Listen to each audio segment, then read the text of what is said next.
तुम यहाँ क्या कर रहे हो? देखो अब और तमाशा क्रिएट करने की कोई जरूरत नहीं है। तुम पहले ही मेरी जिंदगी में तमाशा क्रिएट कर चुके हो, और अगर यहाँ किसी ने तुम्हें देख लिया ना तो प्लीज। आई एम सॉरी दृष्टि, आई एम सॉरी। मुझे नहीं पता था कि वो लड़का इतना पावरफुल है। मैं तुम्हारे सामने हाथ जोड़ के माफी मांगता हूँ, प्लीज मुझे माफ कर दो। तुम क्या बोल रहे हो? मुझे कुछ समझ में नहीं आ रहा। तुम्हारा वाला वीडियो ना इंटरनेट से हट गया, लेकिन साथ ही साथ मैं भी बर्बाद हो गई। मेरी पूरी की पूरी फैमिली सड़क पे आ गई है, और ये सब कुछ करने वाला कोई और नहीं, तुम्हारा पति है। उसने रातों रात तुम्हारा वीडियो इंटरनेट से गायब करवा दिया। ये क्या बकवास कर रहे हो तुम? शिवम ये सब कैसे कर सकता है? अगर तुम यकीन नहीं आ रहा ना, तो खुद पूछो अपने पति से। दृष्टि की नजरें जब शिवम पर नहीं थी, तब शिवम ने ऋषभ को घूर कर देखा, जिससे वो साफ समझ गया कि शिवम अपनी असलियत दृष्टि से छुपाना चाहता है। शिवम ने अगले ही पल कहा, भाई तुम्हें कोई गलतफहमी हुई है, मेरी किसी से कोई पहचान नहीं है। मैं तो एक मामूली छोले कुलचे बेचने वाला इंसान हूँ। इतने में दृष्टि ने भी हामी भर के सर हिलाया, लेकिन शर्मिंदगी के साथ। ऋषभ ने जवाब में कहा, हाँ हो सकता है, लेकिन दृष्टि प्लीज मुझे माफ कर दो, मैं अपनी इस हरकत के लिए बहुत शर्मिंदा हूँ। ये कहते हुए ऋषभ वहां से तेजी से निकल गया। दृष्टि ये सब देखकर काफी हैरान थी।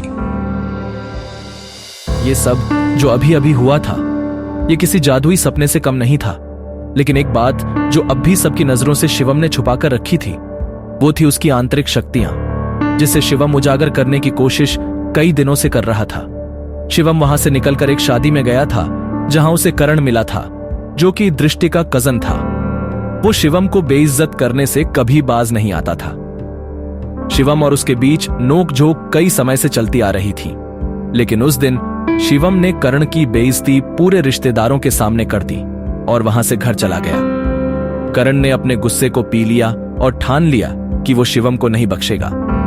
दूसरी ओर अपना खाना खत्म करके शिवम ने अपने बर्तन धोए और फिर वो अपने बेड पर आराम करने बैठ गया। ध्यान या मेडिटेशन करने की महारत उसने पिछले कुछ सालों में ही पाई थी। शिवम के लिए मेडिटेशन उसके शरीर के अंदर दिन भर में जमा हुई गंदगी बाहर निकालने का एक जरिया है।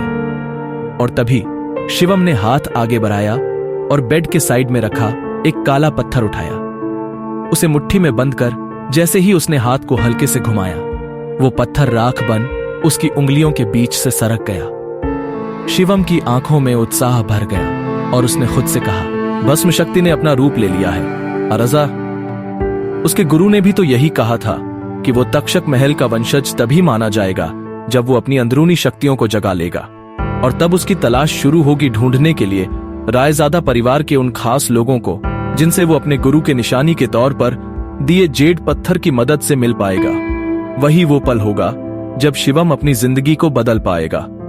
सिर्फ इतना ही नहीं, इसके साथ ही शिवम के हाथ वो सब भी लगेगा जो आम इंसान की पहुंच में नहीं, जैसे कि पौराणिक औषधियां, धन और उसके पूर्वज। यही तो होता है इस विद्या में। इसमें किसी के वैभव और उसकी शक्ति की कोई सीमा नहीं है। सक्का अपने गुरु का निशानी के तौर पर दिया हरा पत्थर अपने हाथों में घुमाते हुए शिवम ने सोचा, मेरी शक्तियां पूरी तरह से जागृत हो चुकी हैं। अब वक्त आ चुका है मामले को अपने हाथों में लेने का, एक्शन में आने का। शिवम ने अपनी शक्तियां जागृत होने के बाद उनसे अपनी शक्तियों के दम पर दृष्टि के ऑफिस में हुई सारी चीजों को दृष्टि और वहां मौजूद सब लोगों को भुलवा दिया। यहाँ तक कि नितिन रायजादा भी अब शिवम के साथ हुई बातों को भूल चुके थे। ऐसा शिवम ने क्यों करा, वो तो वक्त ही बताएगा। अगले दिन शिवम की मुलाकात उसके पिता से हो गई, जो कि इतने दिनों से उसे मिलने के लिए मजबूर कर रहे थे। तुम्हारे दादाजी पिछले 2 सालों से बिस्तर पर हैं, बहुत बीमार हैं। अपने बिगड़ते स्वास्थ्य के बावजूद वो बस एक ही जिद लेकर बैठे हैं कि केवल एक बार फिर तुमसे मिलना चाहते हैं। वो बस चाहते हैं कि तुम वापस आ जाओ। भावेश, जो कि शिवम के पिता हैं, उन्होंने कहा, तुम्हारे चाचा की भी शादी हो चुकी है, लेकिन तुम्हारे ताऊजी और चाचा जी के यहाँ केवल 2 बेटियां हैं। शाह खानदान का इकलौता दावेदार। शिवम ने खुद को नीचा दिखाने के लिए बुदबुदाया, तो आप चाहते हैं कि मैं परिवार की विरासत के लिए आपकी सौदेबाजी का हथियार बन जाऊं? तुम सच में बहुत भोले हो।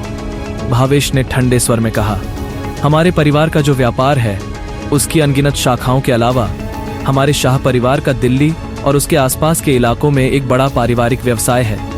परिवार के नियमों के अनुसार अगर परिवार के मुखिया की मृत्यु हो जाती है और तीसरी पीढ़ी को संभालने वाला कोई नहीं है तो परिवार के मुखिया को दूसरे परिवार से बदल दिया जाएगा और उस समय से शाह परिवार पर हमारी शाखा का शासन नहीं होगा। और इसका मुझसे क्या लेना देना है? शिवम ने शांति से पूछा। तुम्हारे दादाजी के बीमार पड़ने के बाद से ही पिछले कुछ वर्षों में तुम्हारे चाचा और ताऊजी पहले से ही परिवार की विरासत और सत्ता की हकदारी के लिए लड़ने की तैयारी में जुट चुके हैं, जिससे परिवार के भीतर एक जबरदस्ती का हंगामा हो रहा है। क्या तुम बस ऐसे ही हाथ पर हाथ रखकर बैठे रहोगे और कुछ नहीं करोगे? भावेश ने निराशा भरी नजरों से पूछा। शिवम थोड़ा झुंझलाया और उसने उपहास भरी मुस्कान से भावेश की तरफ देखा। आखिरकार वो अपने पिता भावेश के वास्तविक स्वरूप को भली भांति जानता था। सत्ता के लिए वो दूसरों की भावनाओं की परवाह किए बिना वो सब कर सकते थे जो जरूरी बन जाए। शिवम, तुम खुद ही सोचकर देखो कि क्या तुम वाकई में इस छोटे से नारंग परिवार में रहना चाहते हो और जिंदगी भर इस तरह अपमानित होना चाहते हो? भावेश ने शिवम से पूछा।